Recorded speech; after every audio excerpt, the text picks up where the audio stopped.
Hello everyone, this is NPC's Economics. According to the 2024 World Happiness Report, the United States has dropped out of the top 20 for the first time, dropping from number 15 to number 23 this year. Older Americans are actually some of the happiest people in the world. The United States ranked in the top 10 when the report analyzed the happiness of the old people aged 60 and over.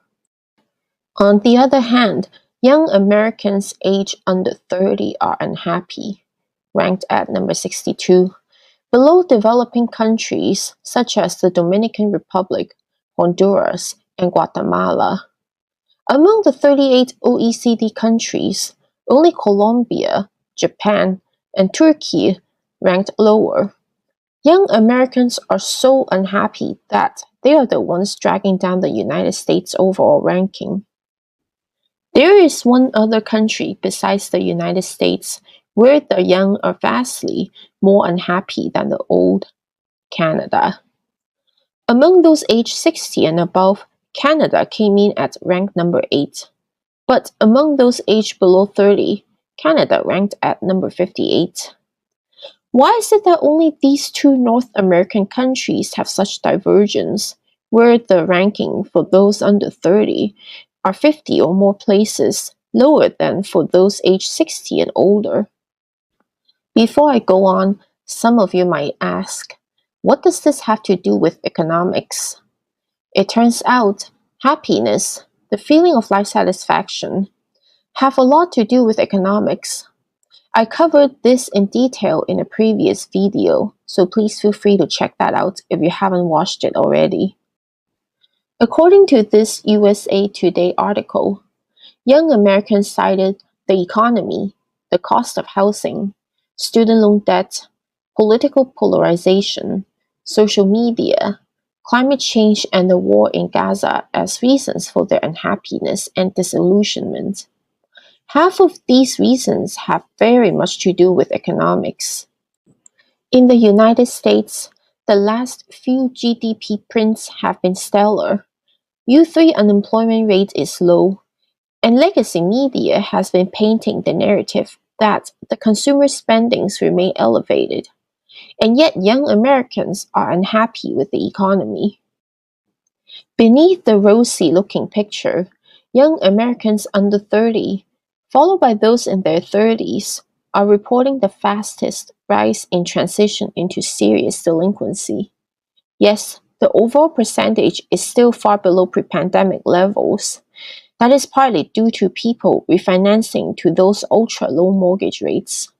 But delinquencies in auto loans and credit cards have already surpassed pre-pandemic levels and are approaching Great Recession levels. Also, how fast the percentage of balance transitioning into serious delinquency is rising is comparable to that from the 2006 to 2009 period. Let's not forget that wealth takes time to accumulate. But today, when home prices, stock prices, and interest rates have all gone to the moon and are staying there, the asset-owning class, typically consisting of older Americans, these people are probably sitting pretty happily, leaving those who don't own these assets behind. And the housing affordability crisis is even worse in Canada. The goalpost, the amount of money required to afford a down payment and a mortgage payment, seem to be moving faster than ever than young Canadians can keep up with. At some point, pay raises, even genuinely good ones, don't seem to matter if they can never catch up. Perhaps that might be the main reason behind the large divergence between the level of life satisfaction observed between their senior citizens and their young people. Note that the countries ranked in the 2024 World Happiness Report is based on their self-assessed life evaluations averaged over the years of 2021, 2022, and 2023. Obviously, what is happening in part of Eastern Europe and the Middle East would be special events that may very well drag down the rankings of the countries involved. But as a whole, since 2006, Americans and Canadians have become less happy over time. The decline in the United States is especially sharp since 2020. Particularly, the decline for those under 60, or Gen X, Millennials, and Gen Z have been much sharper compared to those at age 60 and above. Digging deeper into the methodology, the scores are the summation of six factors: GDP per capita, social support, healthy life expectancy, freedom, generosity, and perception of corruption, plus what is called dystopia plus residual. So, what is this thing called dystopia plus residual? Dystopia is an imaginary country that has the world's least happy people, while residual is an unexplained component which differs for every country and reflects the extent to which the six variables either over or under explain average 2021 through 2023 life evaluations. This is basically the error term in econometrics. Of the six factors, the United States performed well in GDP per capita, having the seventh highest score out of the 143 countries ranked. It also scored well on generosity, coming in at rank 23. On the other hand, it performed poorly in healthy life expectancy and freedom to make life choices, ranked as 75 and 88 respectively. And then there is this. I won't go into much detail about it, since Big Brother doesn't like it when people talk about that. But the United States came in at number 47, which scored lower than countries like Kuwait, Saudi Arabia, Armenia, and Georgia.